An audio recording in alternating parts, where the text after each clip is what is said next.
안녕하세요. 네, 반갑습니다. 2주 만에 뵙는 것 같은데 그래도 새로운 얼굴을 보는 것처럼 너무나 좀 반갑습니다. 네, 같이 기도하겠습니다.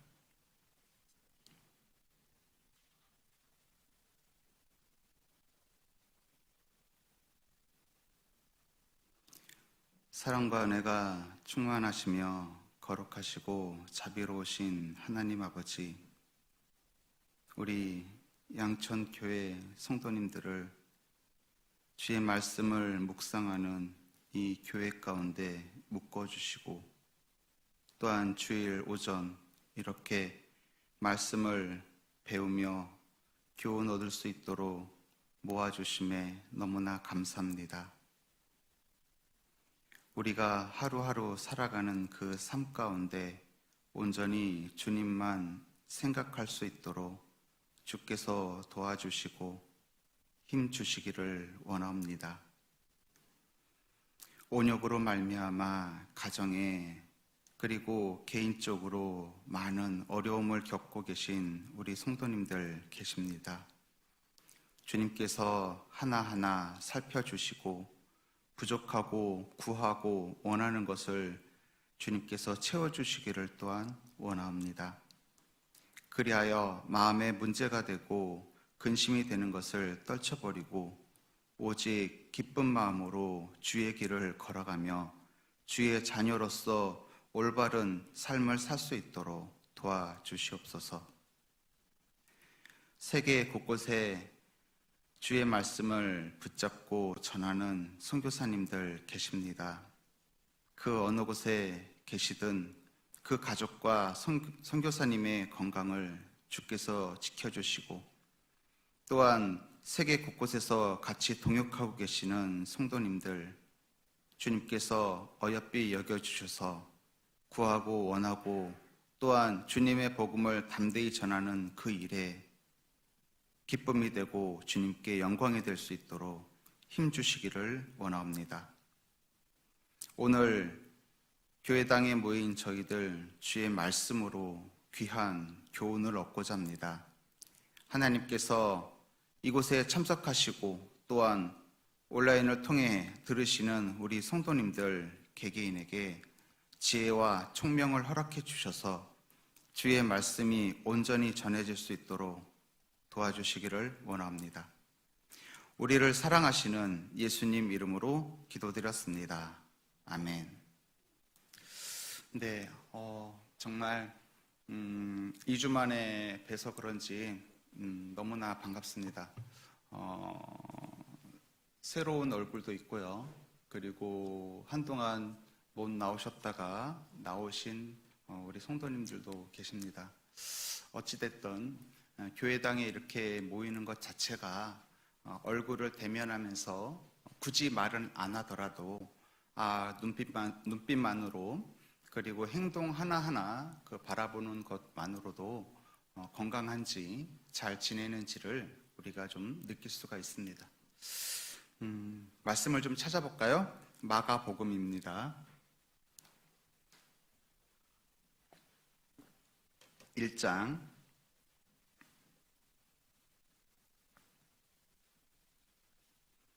1절입니다.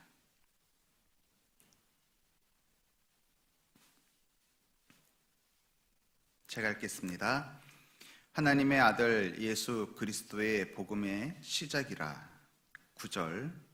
그때에 예수께서 갈릴리 나사렛으로부터 와서 요단강에서 요한에게 세례를 받으시고 곧 물에서 올라오실새 하늘이 갈라짐과 성령이 비둘기같이 자기에게 내려오심을 보시더니 하늘로서 소리가 나기를 너는 내 사랑하는 아들이라 내가 너를 기뻐하노라 하시니라. 성령이 곧 예수를 광야로 몰아내신지라. 광야에서 40일을 계셔서 사단에게 시험을 받으시며 들짐승과 함께 계시니 천사들이 수종 들더라. 요한이 잡힌 후 예수께서 갈릴리에 오셔서 하나님의 복음을 전파하여 가라사대 때가 찼고 하나님의 나라가 가까웠으니 회개하고 복음을 믿으라 하시더라. 네, 우리가 신약 성경을 좀 읽다 보면은 복음이라는 단어가 들어가 있는 성경이 4곳이 있죠. 마태, 마가, 누가, 요한. 우리가 이제 주로 사복음서라고 얘기를 합니다.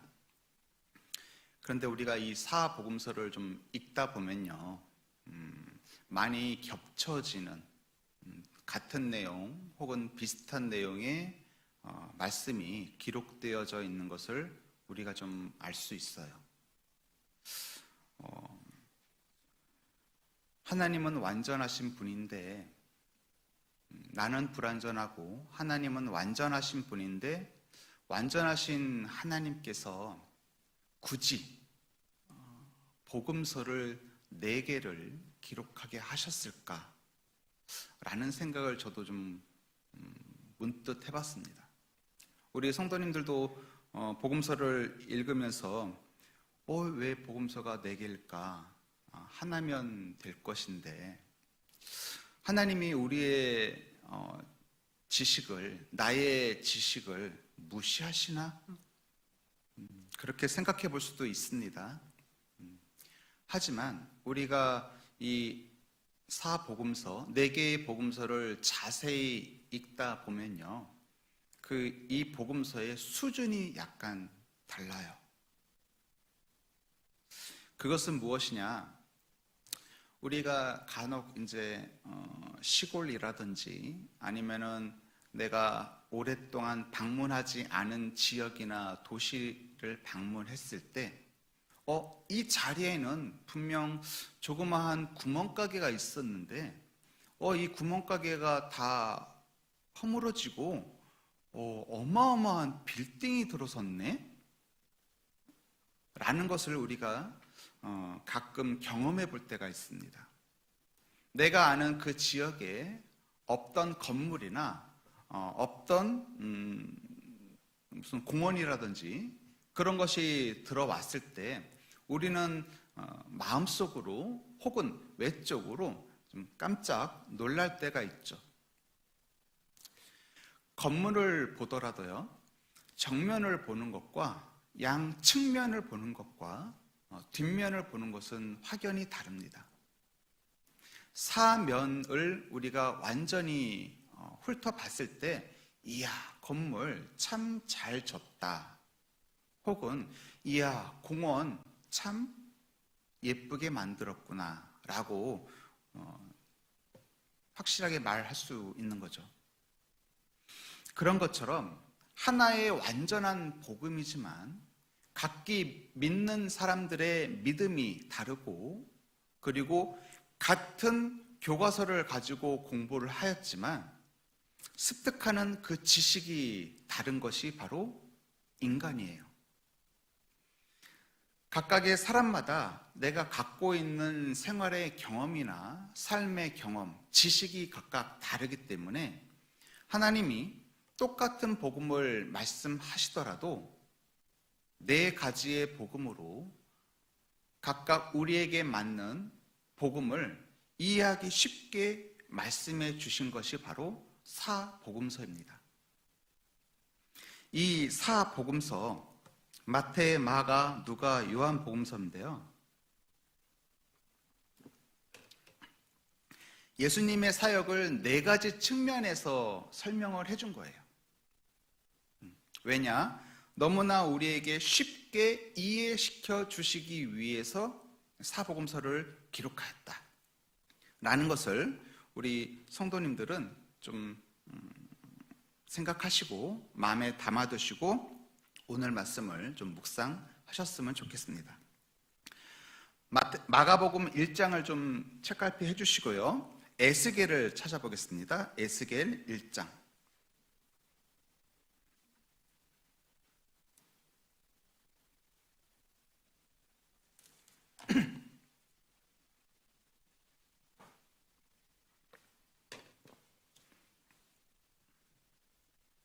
(5절입니다)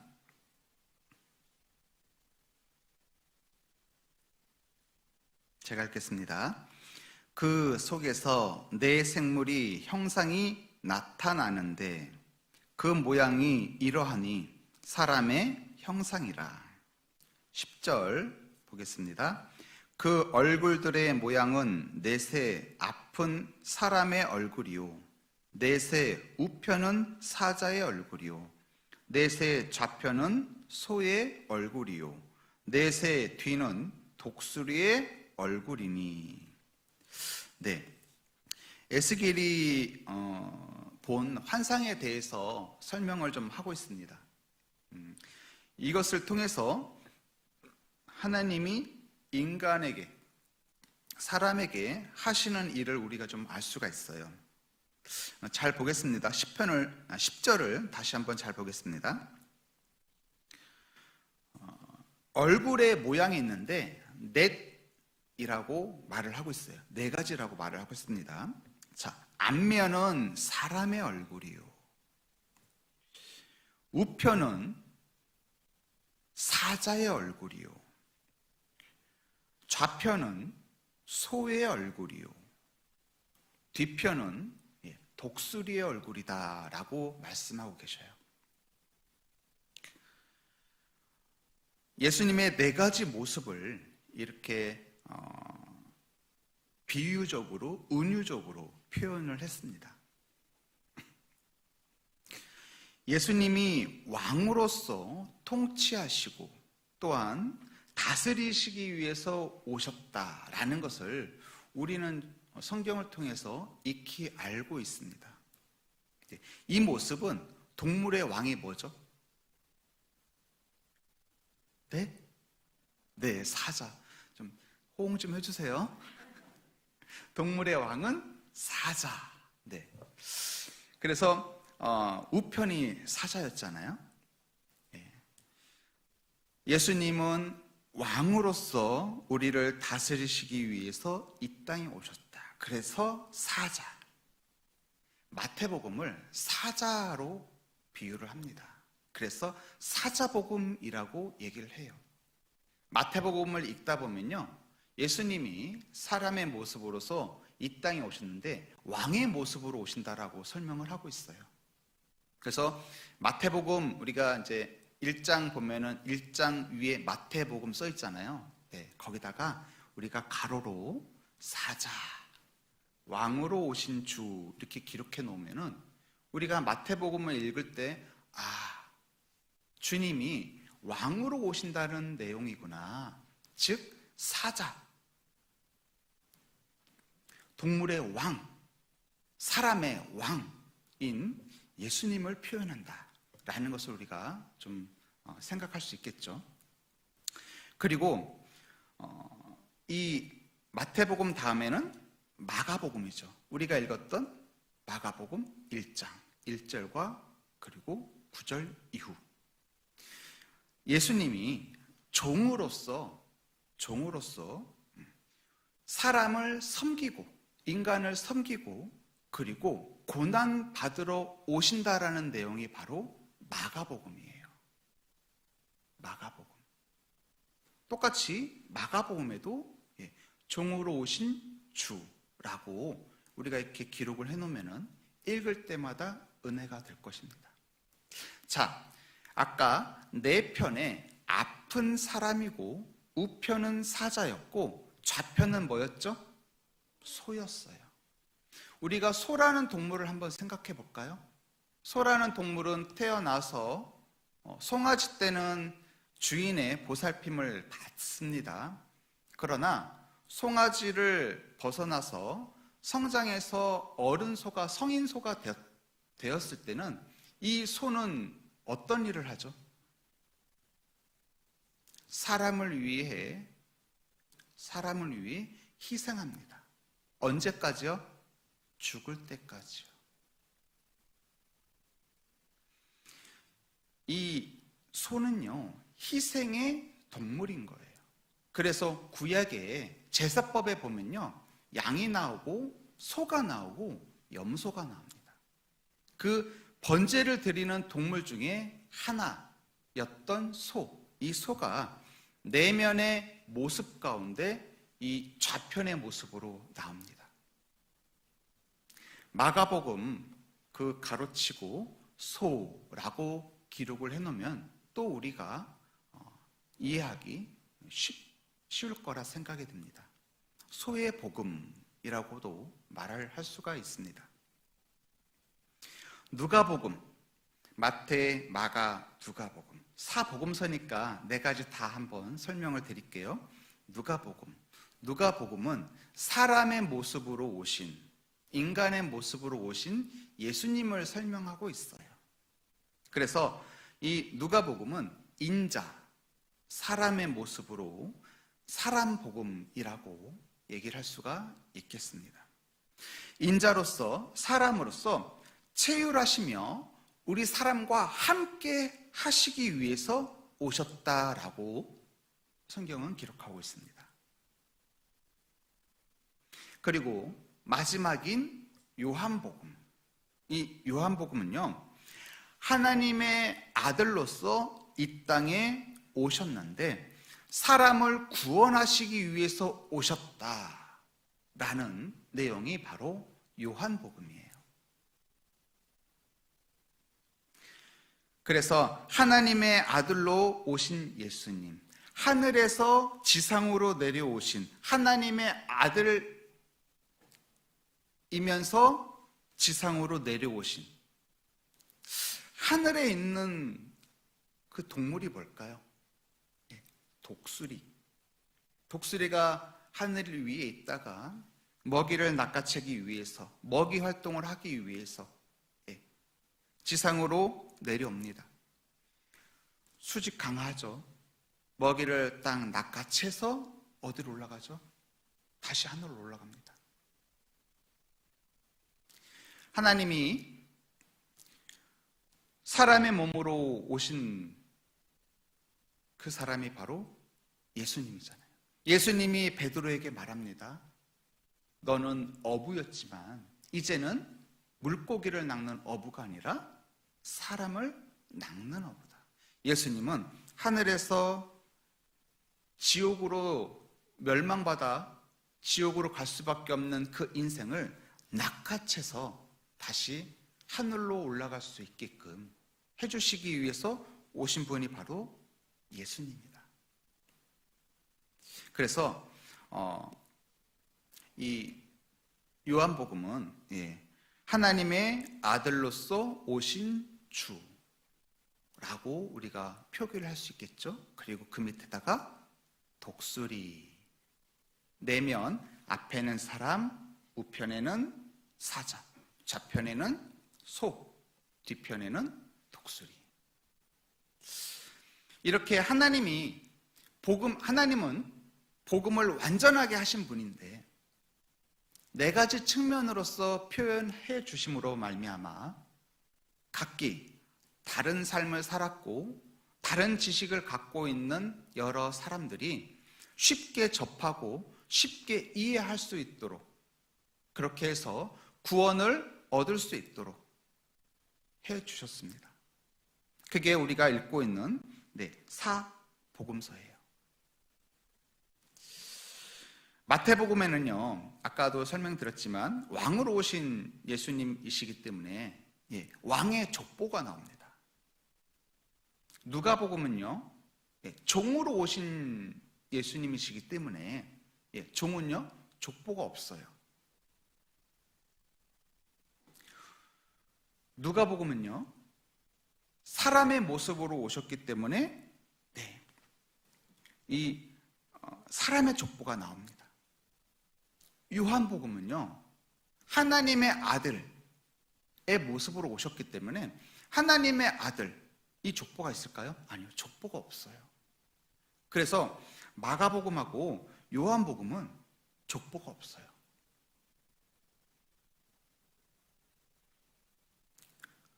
우리가 조선 때 족보가 없는 사람들이 양반 흉내를 내기 위해서 족보를 취득했죠.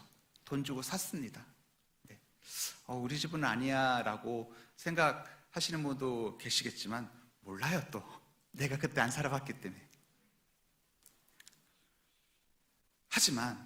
하지만 이 성경은요, 종의 신분으로 그리고 하나님의 아들의 신분으로 오신 그 예수님이 당당하게 지옥으로 갈 수밖에 없는 우리를, 족보 없는 우리를 족보 있는 자로 만들어 주시는 거예요. 그래서 오늘 우리가 좀 생각해 보고자 해서 찾았던 말씀이 우리가 마가복음 1장 말씀입니다. 이 마가복음은 어떤 복음이라고 제가 말씀드렸죠? 종의 복음, 소. 그래서 내 면에 좌측면에 있던 그 소를 우리가 좀 생각을 해보면서 오늘 말씀을 좀 드리려고 합니다. 하나님께서 짐승을 통해서 말씀하시는 경우가 있어요. 욥기 12장 7절의 말씀을 보면요, 이제 모든 짐승에게 물어보라, 내게 가르치리라. 하나님이 피조물을 만드시면서 짐승을 만드셨습니다. 이 짐승 결국은 사람을 위해 만드셨어요. 사람을 위해 만드신 이 짐승, 하지만 하나님이 오히려 사람에게 짐승들에게 물어보라라고 말씀하십니다. 이 말씀을 듣는 순간 이 사람의 마음은 어떨까요? 우리는 어떤 생각을 할 수 있을까요? 짐승보다 못한 존재의 사람에게 하나님께서 짐승에게 물어보라 라고 말씀하시는 건 아닐까 라는 생각을 좀 가끔 해봅니다. 짐승은 분명히 사람을 위해 하나님이 만들으셨는데 이 짐승은 잡혀 죽기 위한 이성이 없는 게 바로 짐승인 거예요. 사람을 위해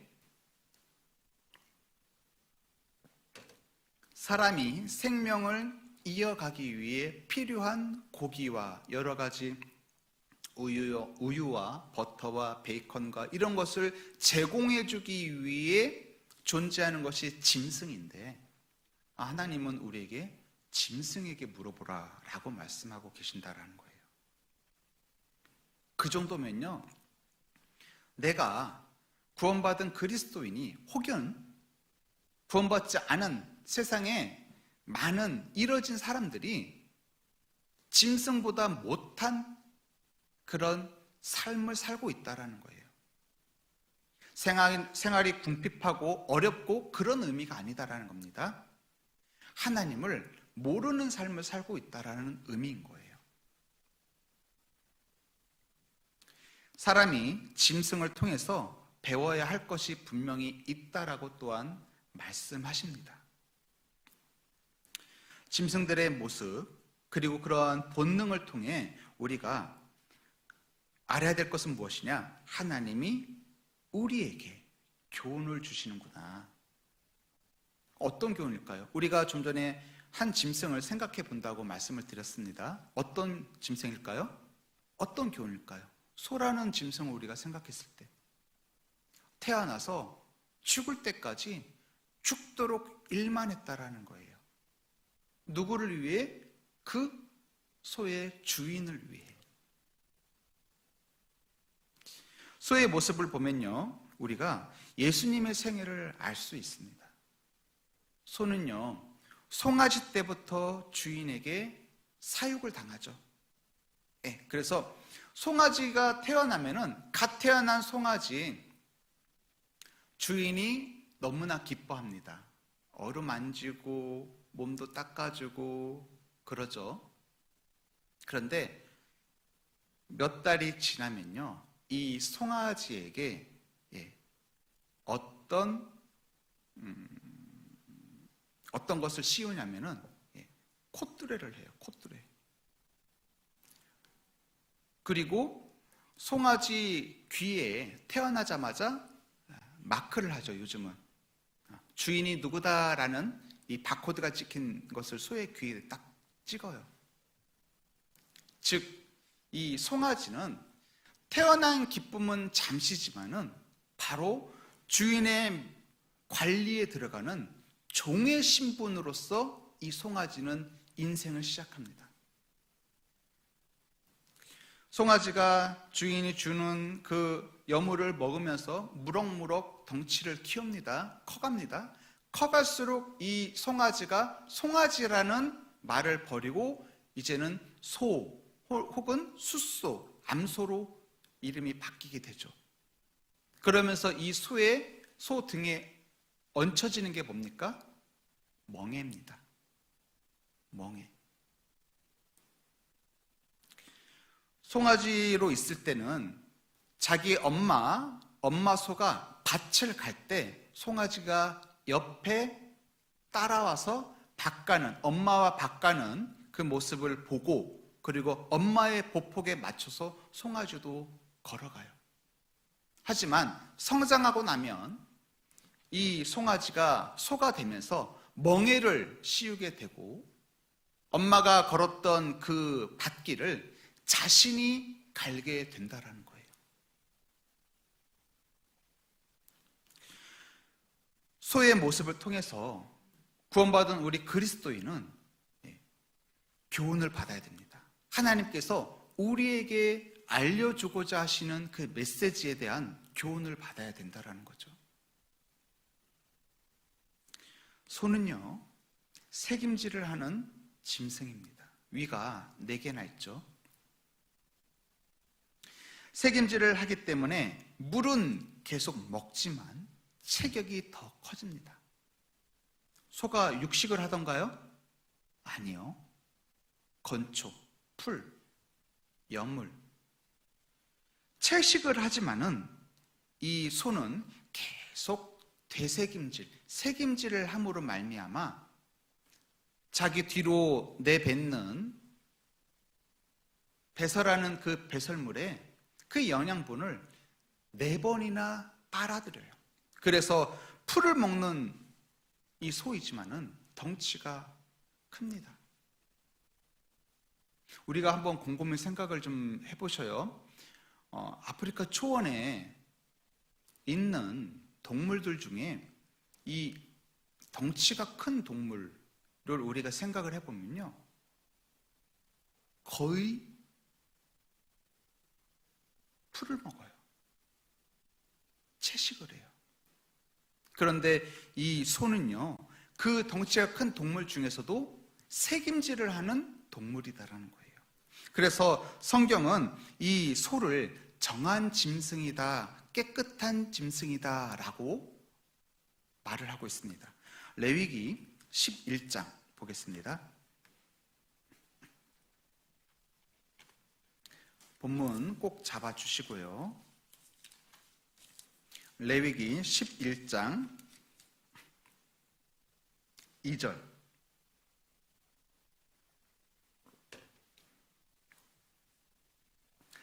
이스라엘 자손에게 고하여 이르라. 육지 모든 짐승 중 너희의 먹을 만한 생물은 이러하니 짐승 중 무릇 굽이 갈라져 쪽발이 되고 새김질하는 것은 너희가 먹되. 쪽발이 갈라졌다라는 것은 짐승들이 디딛는 발에 이 발끝 모양이 이렇게 갈라졌다라는 거예요. 쪽발로 이렇게. 우리가 알고 있는 짐승 중에 사족 보행하는 짐승 중에 쪽발이 갈라진 짐승은 대표적인 게 돼지, 소. 하지만 새김질하는 짐승은 소밖에 없다라는 거예요. 그래서 우리에게 먹으라라고 말씀하시고, 그리고 먹으라라고 말씀하신 그 짐승 중에 제사로서 드릴 수 있는 짐승은 소밖에 없다라는 거예요. 돼지가 제사의 제물로 드려진 적은 없습니다. 그리고 이 소는 뿔이 있어요. 뿔은요, 힘을 나타내죠. 그리고 권위를 나타냅니다. 우리가 지금은 아니지만요, 옛 그 역사를 보면요, 장수, 그리고 한 나라의 왕, 저기 몽골이든 중국이든 그 대륙을 지배했던, 그리고 심지어 유럽의 노르웨이 이런 그 나라를 지배했던 그 장수들, 왕은요, 머리에 투구를 쓰는데 항상 뿔이 있었어요. 권위를 상징합니다. 힘을 상징해요. 그래서 간혹 한 나라의 총리나 대통령이 뒤에 이제 의자에 앉아서 대국민 담화나 이렇게 발표를 할 때 뒤에 보면은 이제 뿔 같은 형상을 가진 그러한 그림 같은 것을 우리가 간혹 볼 때가 있습니다. 소에는 뿔이 있다라는 거예요. 힘을 상징합니다. 권위를 상징해요. 그리고 이 소는요, 주인을 알아봐요. 주인을 알아봅니다. 우리 집 또띠도 나를 알아보는데, 개. 우리 집 개도 나를 알아보는데.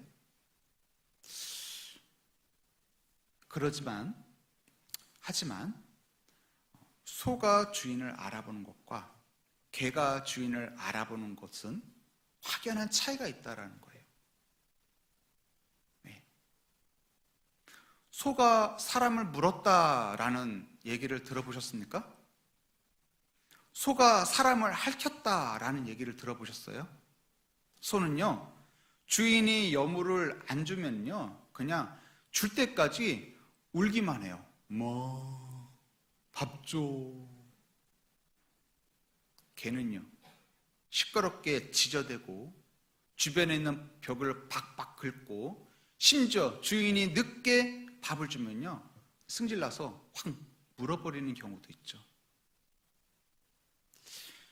우리가 이런 경험을 해본 적이 있을 겁니다. 강아지든 개든 집에서 밥 먹을 때 주인이 이렇게 밥을 좀 더 주려고 한다든가, 아니면은 사료통이나 물통을 좀 이렇게 건들면은 거리죠.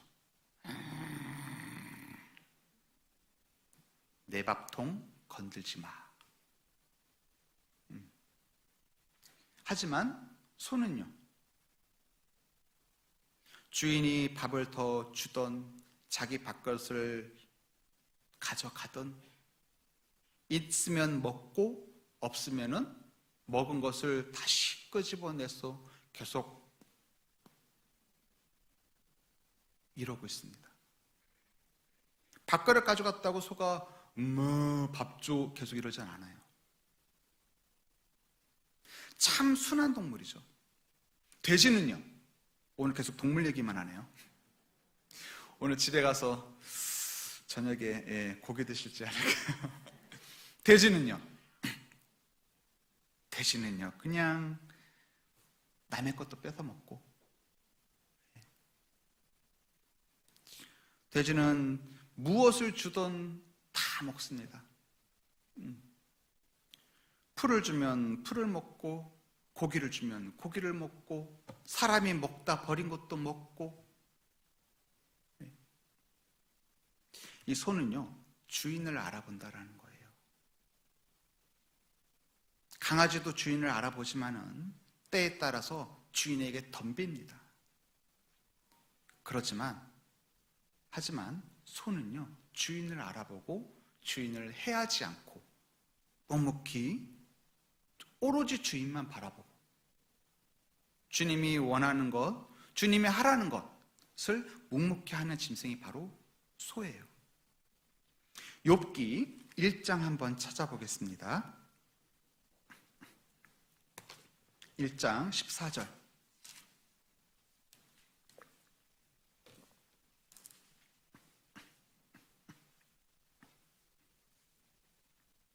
욥이 너무나 이 마귀 사단의 시험을 겪고 있는 와중에 사자가 욥에게 나타나서 얘기하는 내용입니다. 욥기 1장 14절. 사자가 욥에게 와서 고하되 소는 밭을 갈고 나귀는 그 곁에서 풀을 먹는데 나귀는 한가로이 옆에서 풀을 뜯고 있어요. 무엇을 먹고 있어요. 쉬고 있는데 이 소는요, 밭을 갈고 있다라는 거예요.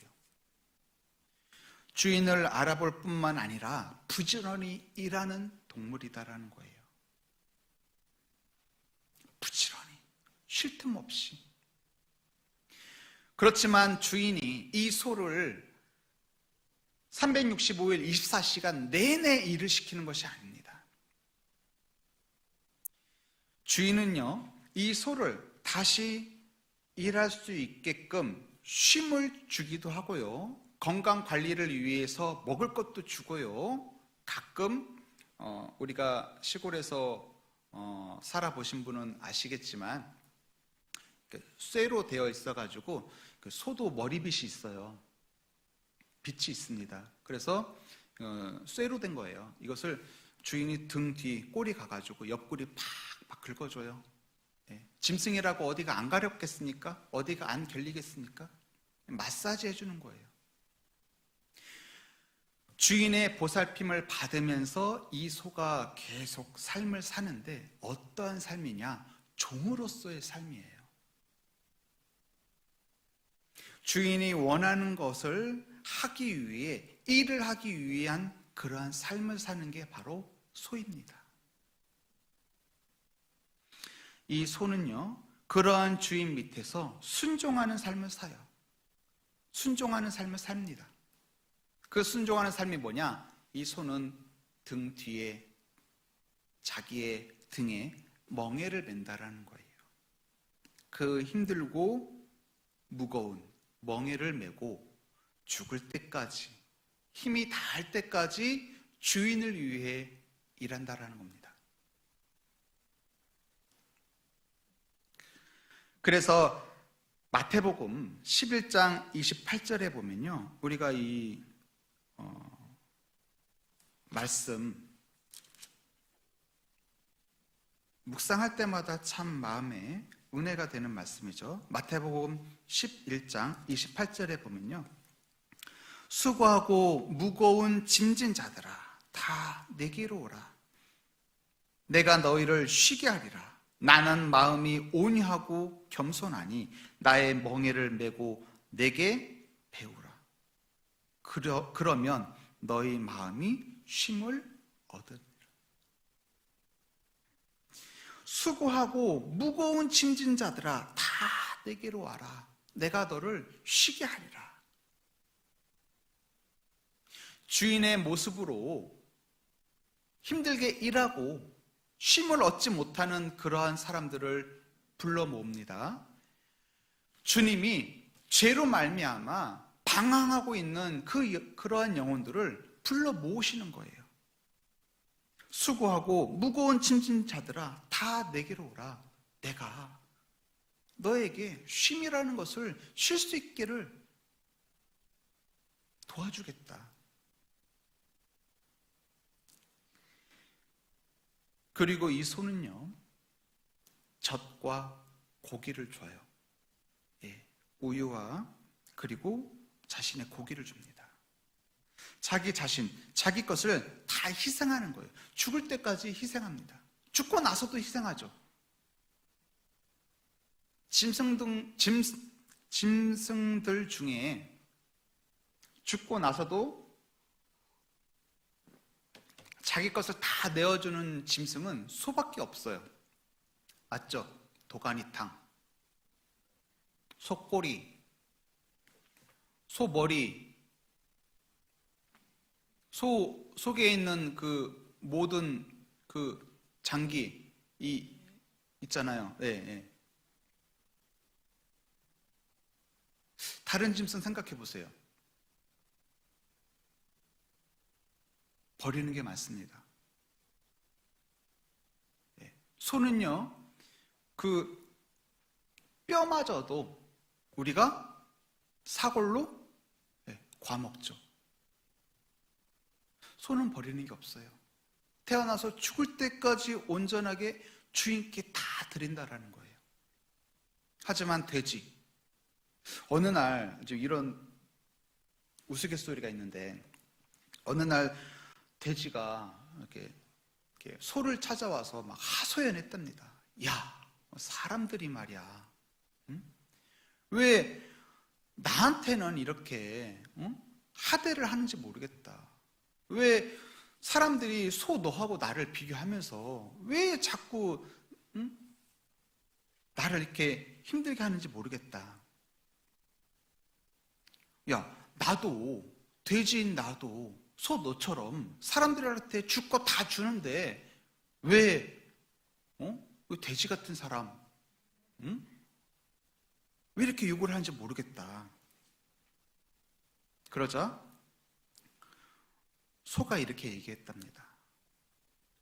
야, 돼지야, 우리는 살아있을 때도 사람에게 먹을 것을 주지만 죽어서도 우리는 사람에게 먹을 것을 준다.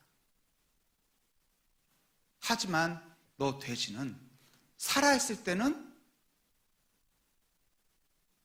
겁나게 먹기만 하고 죽어서도 일부분만 주잖니.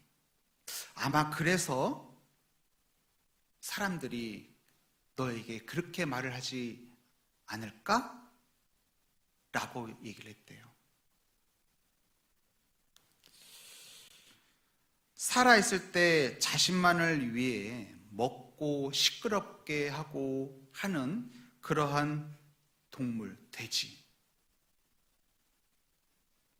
하지만 살아있을 때 그리고 죽어서도 끝까지 주인을 위해 자기의 모든 것을 내놨던 그 소. 어떤 게 더 우리에게 교훈이 되고 친근하게 다가올까요? 소이죠, 소. 또한 어떤 사람이 이렇게 얘기했답니다. 목사님, 저의 전 재산을 기부하겠습니다. 교회에 내놓겠습니다. 목사님, 아이고,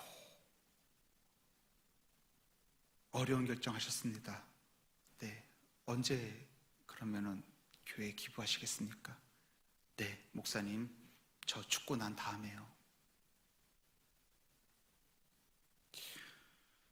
사후에는 아무리 많은 재산이 있다 하더라도 그 당사자께 아니죠. 자식에게 넘어가요. 예. 그러니까 지금 살아있을 때는 내가 기부나 헌금할 마음이 없다라는 의미예요. 죽고 난 다음에 하겠다. 죽고 난 다음에 하겠다. 그 말은 뭐냐? 내 손을 떠났기 때문에 내 소관이 아니다. 그런 의미인 거죠.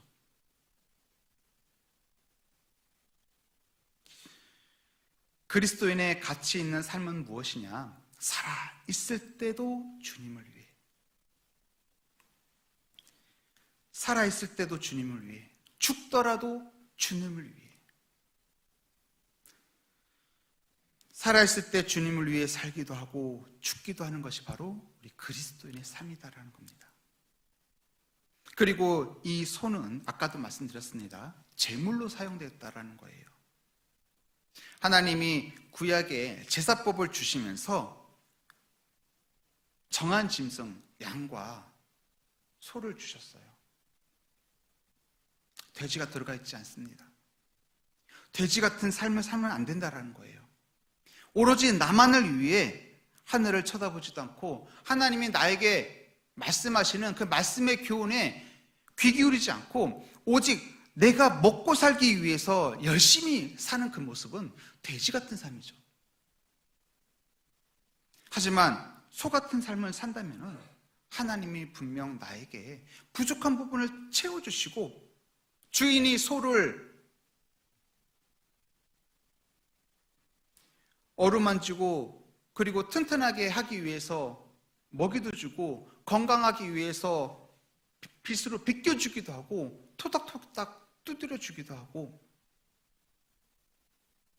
그런 것처럼 내가 소 같은 삶을 산다면 주님이 나에게 필요하고 부족한 부분을 채워주신다라는 거예요. 주인이 소에게 염을 주듯이 주님이 우리에게 내 마음 가득하게 주님을 사랑하는 마음이 가득하다는 가득한데 한쪽이 좀 공허하게 비어있다. 그러면 그곳에조차도 주님이 은혜와 사랑으로 더 채워주신다라는 겁니다. 그리고 이 소는 평화로운 짐승이에요. 성경 찾아보겠습니다. 이사야 11장.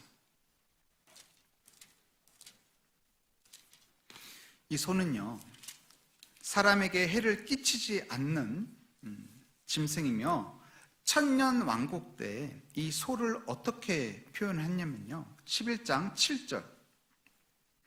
암소와 곰이 함께 먹으며 그것들의 새끼가 함께 엎드리며 사자가 소처럼 풀을 먹으며, 소가 사자처럼 육식을 먹으며, 이게 아니고요, 사자가 소처럼 풀을 먹으며.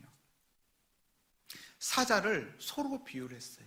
좌측면에 있던 이 사자를, 아니 우측면에 있던 이 사자를 좌측면에 소로 비유했습니다. 이 소는요, 사람에게 해를 끼치지 않는 짐승이며 평화로운 짐승이다라는 겁니다. 나를 좀 생각하고 한번 돌아보십시오. 내가 교회 당에서 말고, 교회 형제 자매님들을 만나는 것 말고, 직장 생활, 가정 생활, 사회에서 생활을 할 때 항상 나는 소와 같은 모습으로 생활을 합니까? 아니면 사자 같은 모습으로 생활합니까? 못 잡아먹어서 으르렁거립니까? 아니면 내 직장 옆에 있는, 직장 동료 옆에 있는 사람이 나보다 조금 똑똑하다고 해서 그 경쟁심이 유발해가지고 사자의 앞 발톱으로 핥히는 그러한 존재입니까? 나는 어떠한 존재인지, 사자 같은 존재인지, 소 같은 존재인지. 우리가 좀 전에 이 소라는 짐승을 쭉 훑어보면서 이 소가 갖고 있는 그러한 습성, 성품을 우리가 쭉 훑어봤습니다. 그 수년 전에 이러한 다큐멘터리 영화가 나왔죠. 원앙소리. 네. 그 산골 노 부부가 집 앞에 조그만한 텃밭이 아니죠. 밭이 있고, 그리고 소 한 마리를 키우고 있는데, 이 소가 보통 수명이 15년이래요. 15년. 근데 이 소가 얼마나 이 주인과의 그러한 그 교감이 깊었는지 40년을 살았습니다. 짐승으로서는 엄청 장수한 거예요. 나이의 2배 이상을 산 거예요. 15년이 보통 수명인데 40년을 살았다라는 것. 이 소가 40년을 살기 위해서 주인이 또 얼마나 지극정성으로 돌봤겠습니까? 이 소가 결국 힘이 다해서 죽음을 앞두고 있을 때, 죽음을 목전에 앞두고 있을 때, 이 노부부의 아들, 이 자녀가 좀 못마땅한 게 있어요. 그게 뭐냐면은, 이 아버지 어머니가 이 산골에서 이 소로 계속 밥 깔고 있는 그 모습이 너무나 한심한 거예요. 그래서 자녀된 이제 도시로 나간 자녀들은 대부분 그러잖아요. 아버지 어머니, 이 소 팔고 집도 정리하고 밭도 정리하고 저희하고 같이 살아요. 이 소 좀 팔았으면 좋겠어요. 왜냐, 그 나이 드신 부모님이 아픈 몸을 이끌고 또 밭에 나가서 밥 깔고 씨 뿌리고 막 이렇게 농사일 하는 게 자식들 입장에서 너무나 싫은 거예요. 그래서 소 당장 팔아버리라고. 자식들의 성화에 못 이겨가지고 이 부모가 이 우시장으로 갑니다. 소를 팔려고. 그런데 나이 40 먹은 소를 누가 사요? 송아지 사면 모를까? 그런데 이 소는요, 이 주인의 손에 이끌려, 고삐에 이끌려 그 우시장에 따라간다라는 거예요. 그러면서 그 우시장에서 눈물을 흘립니다. 울면서 그게 이 다큐멘터리로 나와요. 근데 사가는 사람이 없자 주인은 다시 그 소를 집으로 데려와서 다시 또 이렇게 빗질도 해주고 먹이도 주고, 그렇게 한동안 살다가 소가 죽음을 맞이합니다.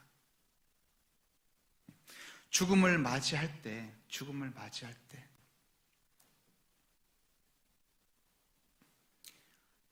이 주인은요, 울어요.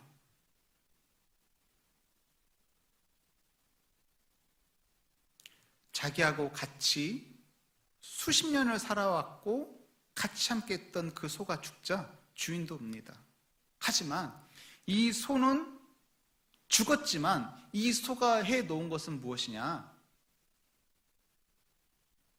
이 주인이 다음 해도 먹고 살 수 있을 정도로 밭을 갈아놨고, 그리고 집에 그 산골이니까 보일러 안 들어옵니다. 아궁이에다가 나무, 산에서 해온 나무 꺾어서 이렇게 집어넣어서 떼우고 구들장이에요. 이 소가 주인을 위해서 산에서 나무를 주인이 주워가지고 소 뒤에 수레에다가 딱 실어놓으면 소는 그거를 끌고 와서 집에다가 내려놓고 죽을 때까지 주님을 위해서, 아니 주인을 위해서 헌신했다라는 거예요. 이 모습을 딱 봤을 때 저는 오버랩되는 게 좀 있었어요. 그리스도인과 주님을 한번 생각해보자. 나와 주님을 한번 생각해보자. 나는 이 소 같은 존재인데 주님은 죽을 때까지, 내가 죽어서 내 영혼이 하나님 앞에 갈 때까지 늘 나에게 은혜와 사랑과 부족한 것을 채워주시는 분인데, 나는 이 소와 같이 생활을 했을까? 아니면 돼지같이 생활했을까?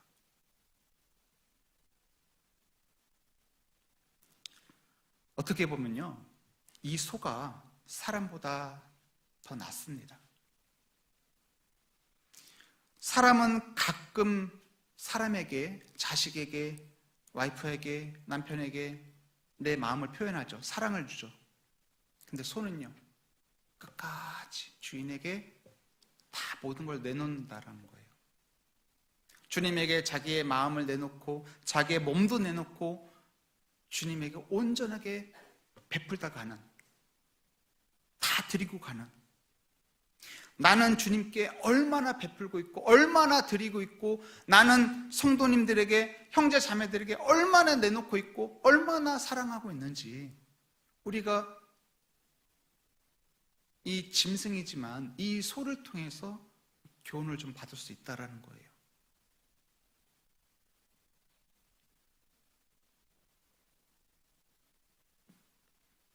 이 마가복음은요,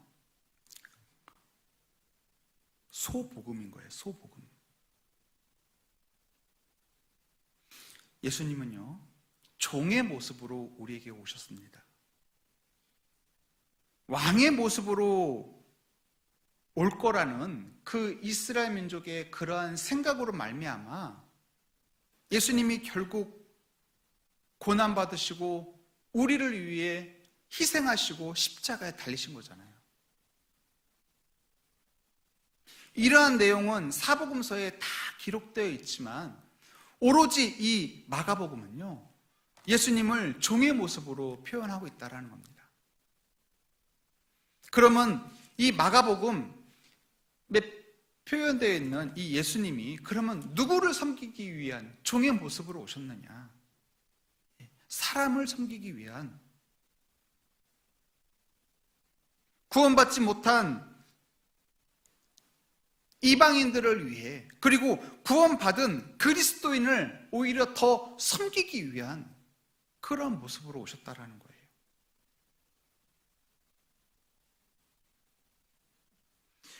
우리가 확실히 알 수 있는 것은 무엇이냐? 예수님은 하나님의 아들이면서 하나님의 아들의 모습으로 우리에게 나타나신 것이 아니라 마가복음에서는요, 종의 모습으로 나타나셔서 우리들에게 모든 것을 내어주셨다라는 거예요.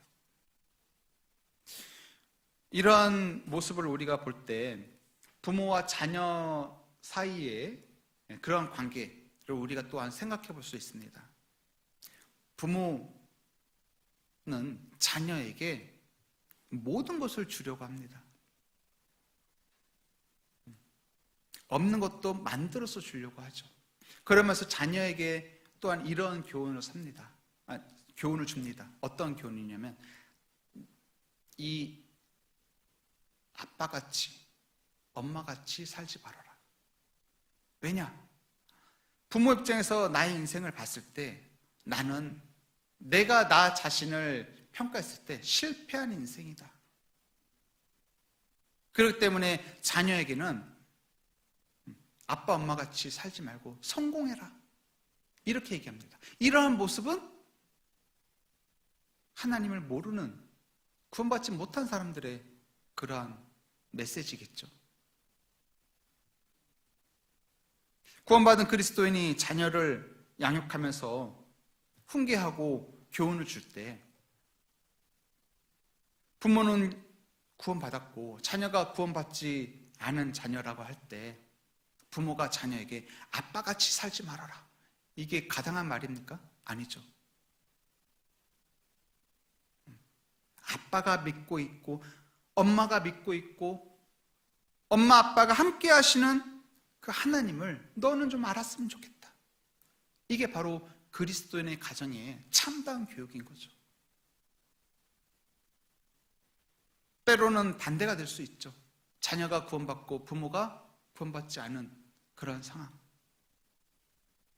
자녀의 입장에서는 구원받지 않은 부모님을 대할 때 함부로 막대합니까?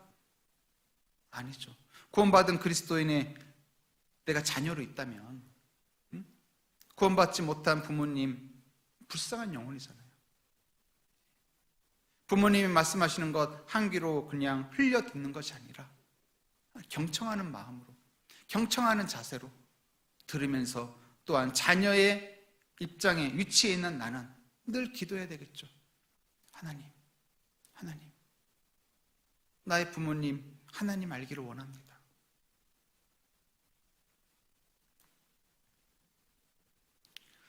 예수님은요, 종으로 일하시면서 자기 자신을 드러내 보이지 않으셨어요. 되도록이면 숨으려고 했습니다. 이스라엘 사람들이 예수님을 바라보면서 왕으로 삼기고 선생으로 삼으려고, 그 족속에 우두머리로 삼으려고 막 다가올 때 예수님은 피하셨어요. 제자들을 앞에 세우고 뒤로 숨으셨어요. 그리고 산으로 올라가려고 하고 되도록이면 숨으셨습니다. 많은 사람들 앞에 이적을 보이는 그 예수님, 많은 사람들이 다가와서 예수님의 손을 잡으려고 했고 옷자락을 잡으려고 했고 어떻게든 예수님과 함께 하려고 했는데 예수님은 피하셨어요.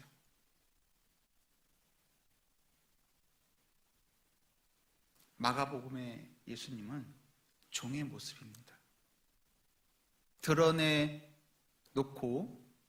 무엇을 하시는 그런 모습이 아니라 안 보이는 곳에서 묵묵히 은연중에 자기의 모든 것을 내놓는 그런 모습이셨어요. 예수님은 그래서 쉴 새 없이 일하셨던 분입니다. 쉴 새 없이 부지런히 일하셨던 분이에요.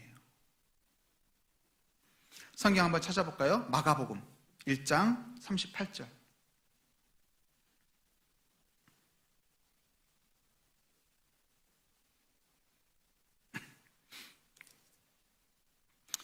마가복음 1장 38절. 이르시되 우리가 다른 가까운 마을들로 가자.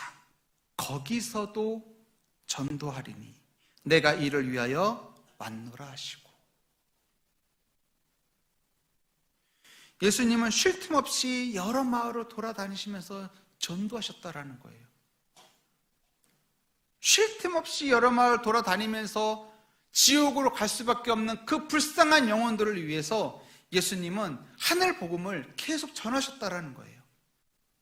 이러한 예수님 3장 보겠습니다. 3장 20절.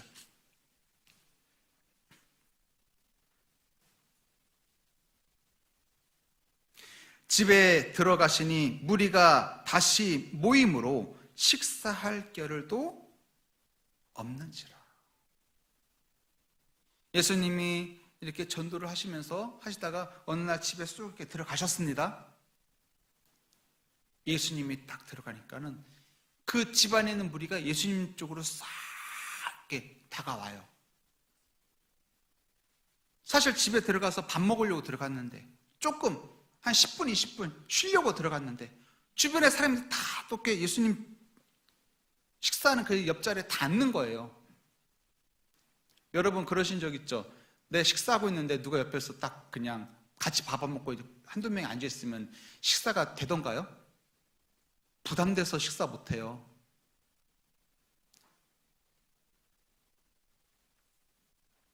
우리 자매님들 이렇게 두 분이서 식사하고 있는데 옆에 우리 봉사회장님, 우리 교구장님, 봉사회 총무님, 담임 목사님 옆에 딱 앉아 계신다고 하면은 식사 될까요? 안 돼요. 그런 거와 같이 예수님이 식사하시려고 하는데 종의 모습으로 오신 예수님이 밥 좀 먹으려고 하는데 여러 무리가 예수님 주변을 에워쌌다라는 거예요. 그래서 식사할 겨를도 없는지라. 6장 한번 볼까요? 6장 30절.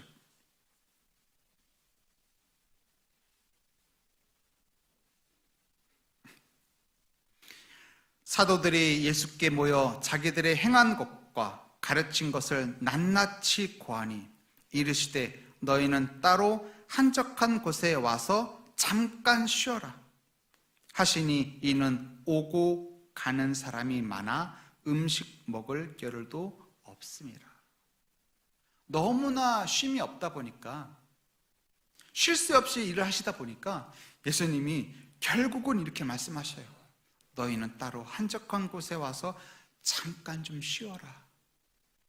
좀 나도 좀 쉬자. 종으로 오신 예수님은 결국 끝까지 우리들을 위해 다 내어놓으시고 헌신하시고 다 주시고 하셨던 분이에요.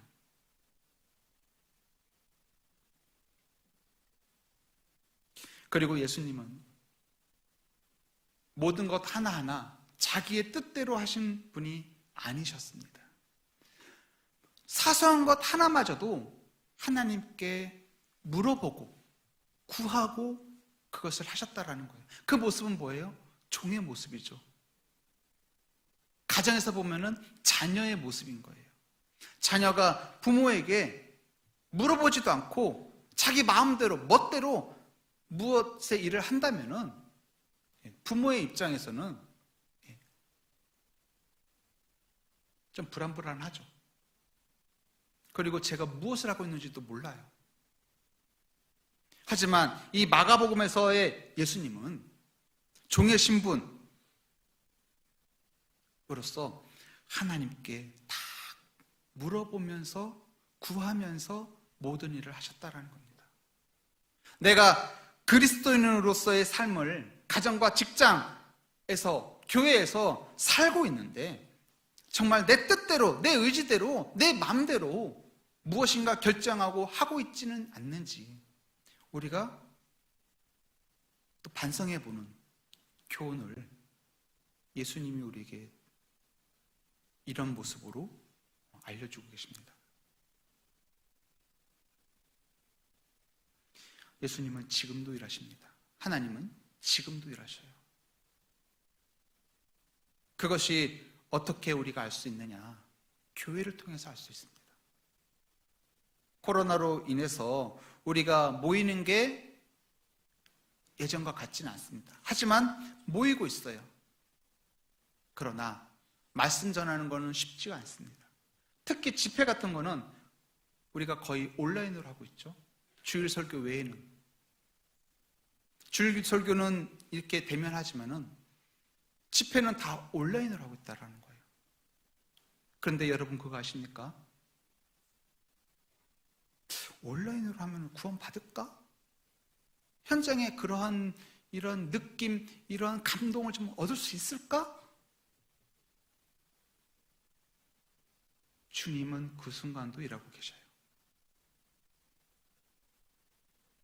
그래서 온라인으로 집회를 한다 하더라도 구원의 역사는 일어납니다.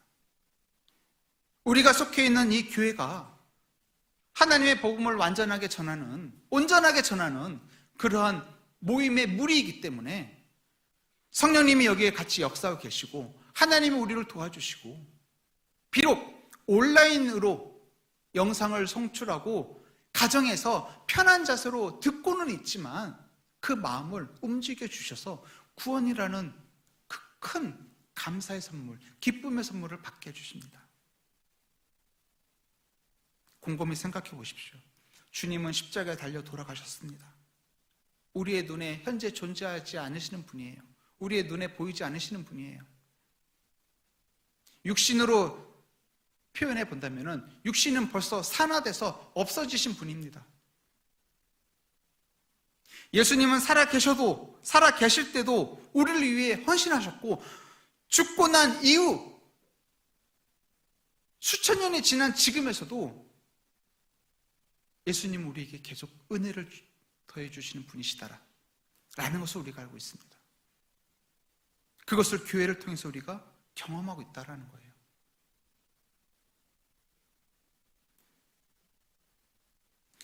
여러분, 아무리 패약무도한 자식이다 하더라도 자식이 부모보다 일찍 죽음을 맞이하면요, 부모는요 땅치고 통곡합니다.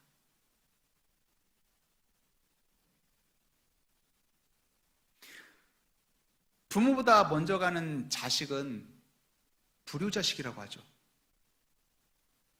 성경에 그러한 존재가 있잖아요. 다윗의 아들 압살롬, 아버지에게 반역하고 아버지를 대적하고 했던 그 압살롬, 죽음을 맞이했을 때 이 다윗, 아이고 잘 죽었다 이랬습니까? 아니에요. 대성통곡했어요. 옷을 찢고 내 아들 압살롬아, 내 아들 압살롬아. 아무리 부모에게 막대한 자식이다 하더라도 부모보다 먼저 가면요 대성통곡해요. 예수님은요 하나님의 아들이었어요.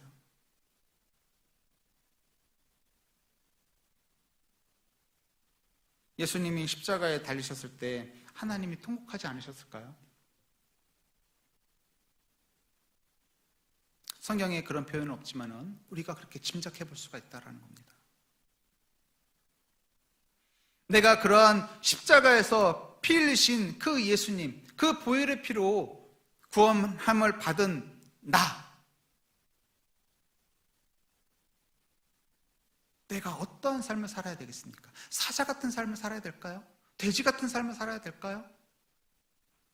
구원받지 못한 그냥 본연의 인간의 모습의 그러한 삶을 살아야 될까요? 아니죠. 예수님 같은 삶을 살아야 되는데 그러한 예수님 같은 삶 중에 종의 모습이, 주인께 순종하고 주인의 말에 묵묵히 따르고 주인을 위해 죽기까지 하는 그러한 삶, 내가 주님을 위해 죽기까지 하는 그러한 삶, 주님의 말씀에 늘 순종하는 삶, 주님이 말씀으로 그리고 교회의 여러 성도들을 통해 함께 하시는 그런 무리 가운데 내가 들어가 있는 그러한 삶, 그러한 삶을 원하십니다.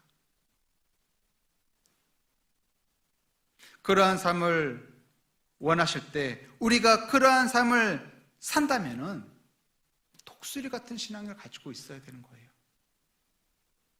쥐 같은 신앙이 아니고요. 자꾸 땅을 팔려고 하는 두더지 같은 신앙이 아니고요. 형제자매가 안 보이는 곳으로 막 숨어서 내 것을 이렇게 움켜쥐려고 하는 그런 신앙이 아니고요. 독수리 같은 신앙이 되어야 되는 거예요.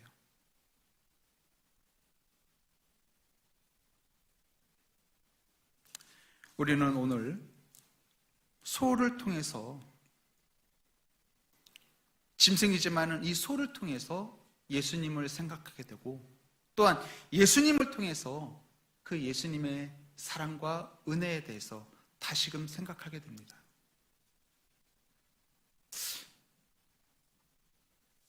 묵상 좀 하십니까? 묵상하십니까? 명상하십니까? 명상은 뭐죠? 명상, 멍한 거예요. 멍. 그렇죠? 요즘 텔레비전을 이렇게 본다든지 신문을 이렇게, 저 이제 전도실에 신문이 하나씩 오는데, 신문을 보면요, 요즘은 멍 때리는 게 그렇게 인기 있다고 하더라고요. 그래서 뭐 산멍, 산 보면서 멍하니 있는 거, 물멍, 그래서 한강 앞에 가가지고 한강 물 보면서 멍하니 있고, 불멍, 뭐 하여튼 무슨 멍이 많아요. 보니까 제 국민학교 생활기록부에 보면은 2학년인가 3학년 때에 이공로라는 학생은 창밖을 자주 멍 때린다, 그런 좀 적이 있었는데, 지금은 안 그렇습니다. 근데 여러분, 명상하십니까? 묵상하십니까? 묵상은요, 내 마음을 채우는 거예요. 비어있는 내 마음을 채우는 겁니다. 무엇으로? 하나님의 말씀으로. 명상은요, 이 채워져 있는 것을 그냥 바깥으로 버리는 게 명상인 거예요. 말씀을 묵상하십시오. 명상하지 마시고.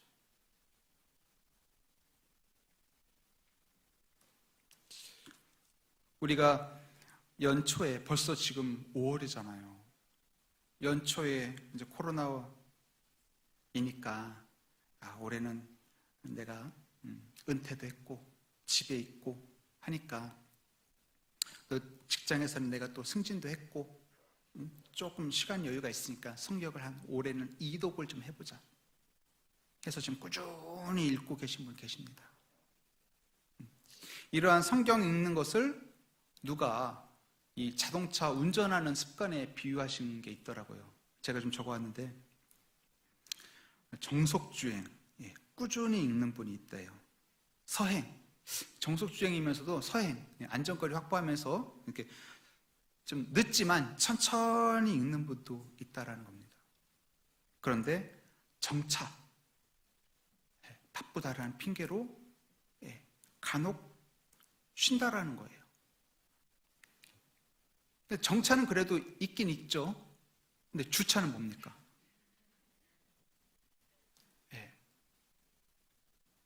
아예 며칠, 몇 달, 그 주차된 상태로 계신 분이 지금 계셔요. 그런데 주차보다 더 위험한 게 있어요. 견인. 성전씨가 어디 있는지도 모르고 성전씨를 찾았는데 내가 어딜 걷지? 우리가 묵상을 하면 할수록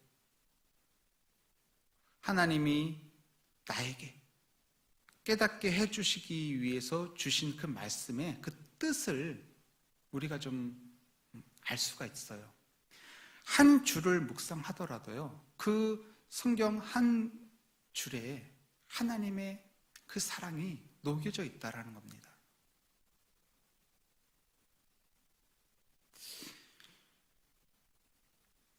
욥기 한번 찾아볼까요? 23장, 욥기 23장 12절.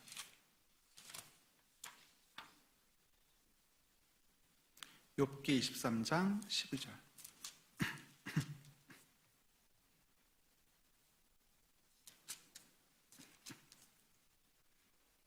같이 읽어볼까요? 내가 그의 입술의 명령을 어기지 아니하고 일정한 음식보다 그 입의 말씀을 귀히 여겼구나. 네, 이런 마음이 되어야 됩니다.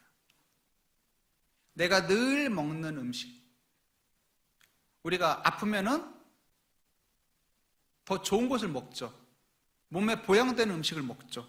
아프면은 안 먹는 게 아니고 어떻게든 살려고 막 아픈데도 꾸역꾸역 먹잖아요.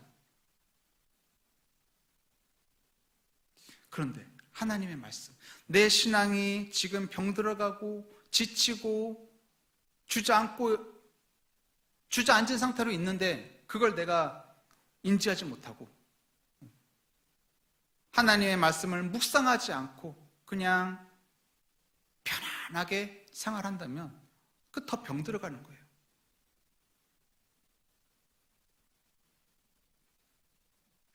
그렇기 때문에 우리 그리스도인은 정결한 삶을 살아야 됩니다.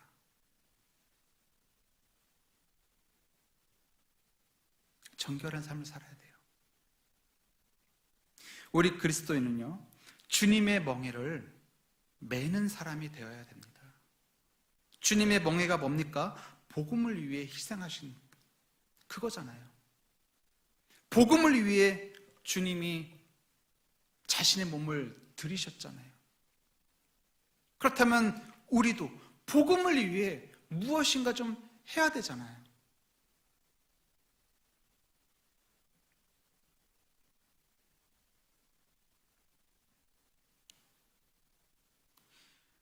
제가 이 마태복음 11장을 읽으면서 또 하나 깨달은 게 있어요.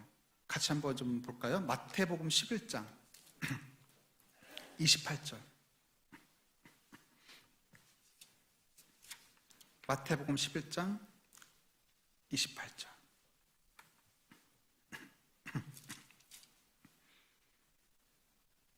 아까 찾았던 말씀인데요. 수고하고 무거운 짐진 자들아 다 내게로 오라. 내가 너희를 쉬게 하리라. 나는 마음이 온유하고 겸손하니 나의 멍에를 메고 내게 배우라. 그러면 너희 마음에 쉼을 얻으리니. 우리가 예수님의 피로 죄사함을 입은 그리스도인, 깨끗하게 된 자, 의로운 자, 구원받은 자, 거듭난 자 되었지 않습니까? 그게 바로 그리스도인이잖아요. 그래서 예수님의 마음은 온유하고 겸손하다라고 말씀하셨어요. 그렇기 때문에 예수님의 이 마음, 온유와 겸손이 우리에게도 들어왔다라는 거예요. 이 온유와 겸손은 종의 모습이기도 합니다. 소의 모습이기도 한 거예요. 소는 온유한 동물이죠. 겸손한 동물이에요. 자신의 막 생각과 자신의 뜻을 막 표출하는 그러한 동물이 아닌 거예요. 소는 오로지 주인이 원하는 것에 초점이 맞춰 있다라는 겁니다. 구원받은 그리스도는요, 하나님이 원하시고 주님이 원하시는 그것에 초점이 맞춰져 있어야 된다라는 겁니다.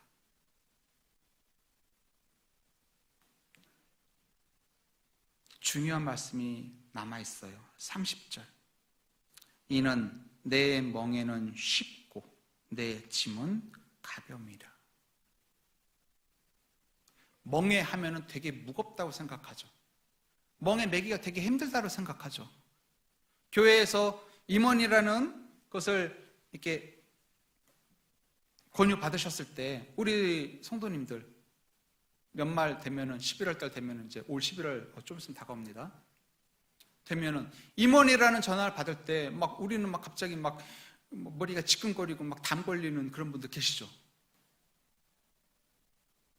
멍에가 너무나 무거울 거라고 생각하는데 30절의 말씀을 딱 읽음으로써 이게 해결이 돼요. 이는 내 멍에는 쉽고 무겁지 않다라는 겁니다. 왜요? 보이지 않는 주님이 옆에서 함께 하고 계시기 때문에 나 홀로 외로이 쓸쓸히 멍에를 짓는 것이 아니고 옆에 주님이 같이 계시기 때문에 쉽다라고 말씀하시는 겁니다. 그리고 뿐만 아니라 내 짐은, 멍에 위에 짐을 싣잖아요. 이 짐은 뭐라고요? 무겁다? 가볍다라는 거예요. 나 혼자 내 생각으로 내 의지로 무엇인가 막 하려고 하는 그것이 아니라 성도들과 같이, 형제들과 같이, 자매들과 같이 했을 때 그 짐은 가볍다라는 겁니다. 교회 안에 우리가 속해 있을 때, 교회 안에서 행하는 그러한 복음 전하는 그 일에 내가 같이 동참했을 때 쉽다라는 거예요.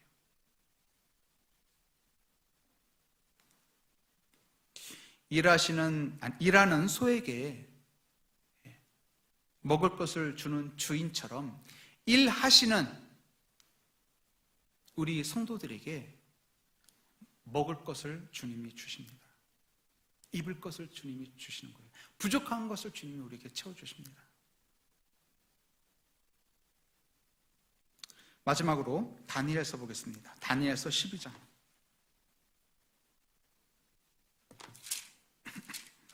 3절.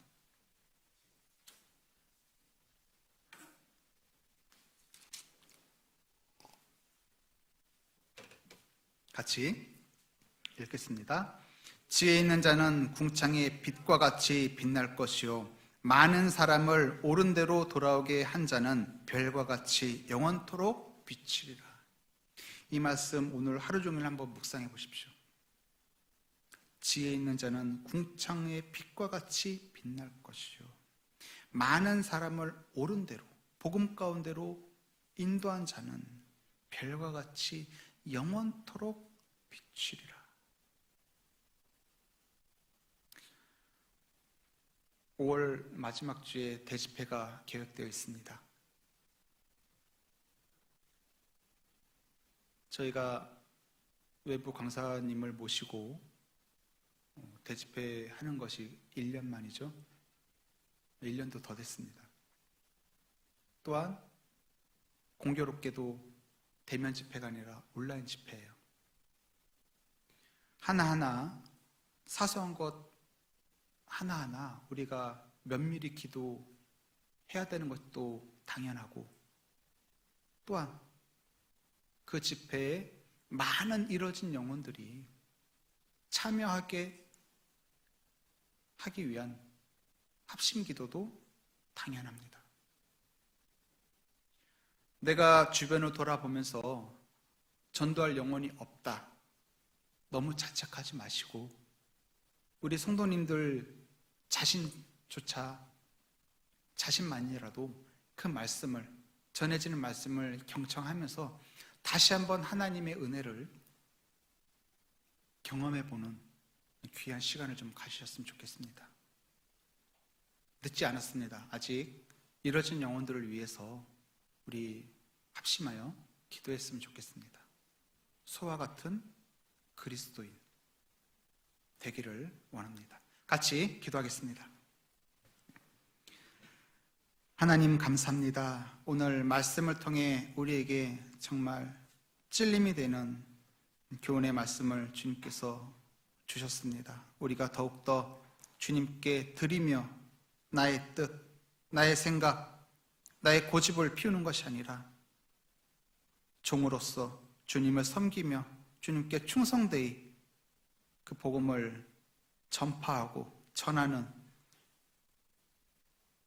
그래서 칭찬받는 그리스도인이 될 수 있도록 주님 도와주시고, 부족한 부분이 있으면 주님 채워주시기를 원합니다. 그리하여 주님께 영광 드리며 우리에게 큰 기쁨이 될 수 있도록 주님 도와주시기를 원합니다.